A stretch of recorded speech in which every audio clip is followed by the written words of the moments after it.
देखिए, किसी महिला का जब विवाह होता है और विवाह करके वो अपने माता-पिता के घर से अपने पति के घर में प्रवेश करती है, तो उसको बहुत सारी चीज़ों में एडजस्ट करना होता है।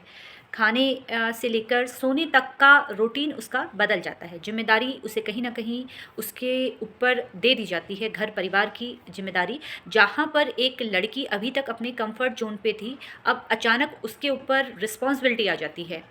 अब जब रिस्पॉन्सिबिलिटी आई है तो निभानी तो उसको पड़ेगी।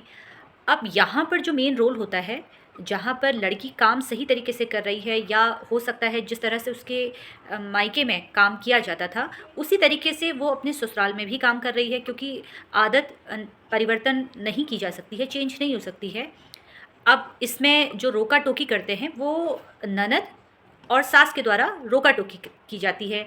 अब चाहे वो खाने को लेकर है कि आपके द्वारा खाना इस तरह से बनाया जा रहा है, या घर परिवार को सँभालने की बात है।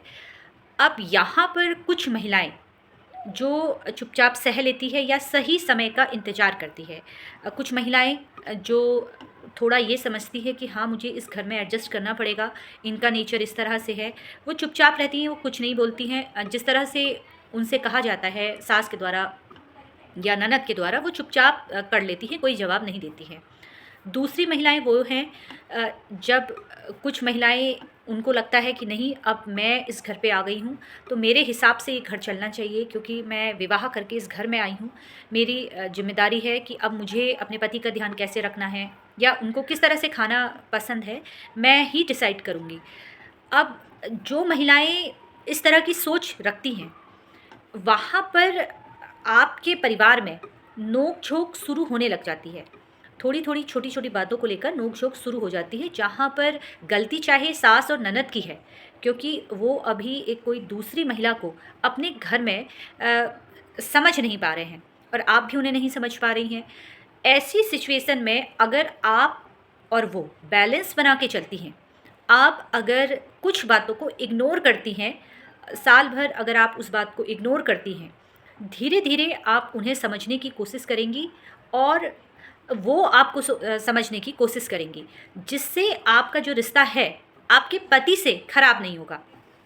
जहाँ पर शुरुआत में आप अपने पति से कुछ कहती हैं कि तुम्हारी माताजी ने ये बोल दिया है, तुम्हारी बहन ने ऐसा बोल दिया है, तो वहीं कहीं न कहीं पति भी ये सोचता है कि आज तुम मेरे घर में नई आई हो और मेरी माँ के बारे में आप इस तरह से बात कर रही हो या मेरे बहन के बारे में इस तरह से बात कर रही हो।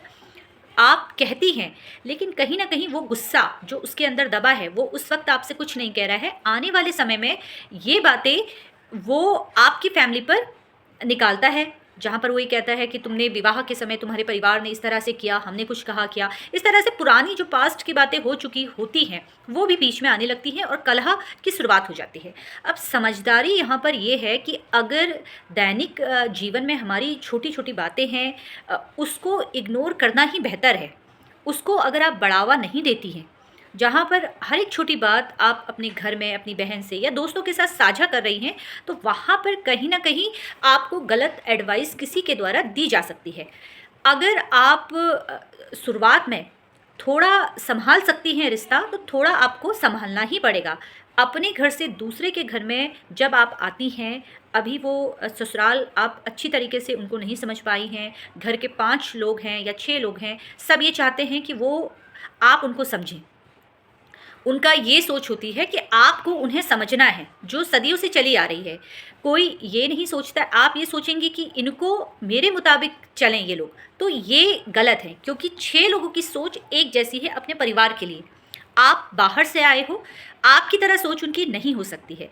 अगर शुरुआत में थोड़ा आप सब्र से काम लेती हैं, छोटी-छोटी बातों को अगर इग्नोर करती हैं, जहाँ पर हर एक छोटी बात अपने पति से ना कहना, आप अगर इस तरह से बिहेवियर अगर आपका है, तो ये रिश्ता आप दोनों के बीच में, फ़िलहाल पति और पत्नी के बीच में किसी भी प्रकार से तनाव नहीं होगा आने वाले समय में। क्योंकि एक अवस्था के बाद पति भी ये सारी चीज़ें देख रहा होगा। 1 साल से वो ये सारी चीज़ें देख रहा है, जहाँ पर वो ये देख रहा है कि मेरी माताजी के द्वारा या मेरी बहन के द्वारा आपके ऊपर अत्याचार किया जा रहा है, रोका-टोकी की जा रही है और आप बिना कुछ शिकायत के उनसे कुछ नहीं कहती हैं। तो वहाँ पर उस वक़्त उस पति को भी आपका साथ देना चाहिए। हाँ, अगर बात यहाँ तक आ जाती है कि आपको दहेज के लिए टॉर्चर किया जा रहा है, आपको जान से मारने की धमकी दी जा रही है, आपका पति भी इसमें इन्वॉल्व है, तो फिर वहाँ पर आपके पास बहुत सारे अधिकार हैं। घरेलू हिंसा अधिनियम के तहत आप मामला दर्ज करवा सकती है, आप 498 ए के तहत मामला दर्ज करवा सकती है। उस वक्त कानून में महिलाओं के लिए बहुत सारे कानून में अधिकार दिए गए हैं, जिसका इस्तेमाल करके ऐसे ससुराल वालों के खिलाफ आप मामला दर्ज करवा सकती हैं। लेकिन अगर आपके घर में घरेलू झगड़ा जो हो रहा है, जो दैनिक जीवन में जो लड़ाइयाँ होती हैं, उसको अगर आप शुरुआत में इग्नोर करती हैं, जहाँ पर हर एक छोटी बात आप अपने पति से ना कह के खुद ही उसे सॉल्व करने की कोशिश करती हैं, तो यहाँ पर फ़िलहाल पति और पत्नी के बीच में तनाव की स्थिति जो होती है वो नहीं होती है, क्योंकि पति भी भली भांति देख रहा है कि क्या सही है क्या गलत है।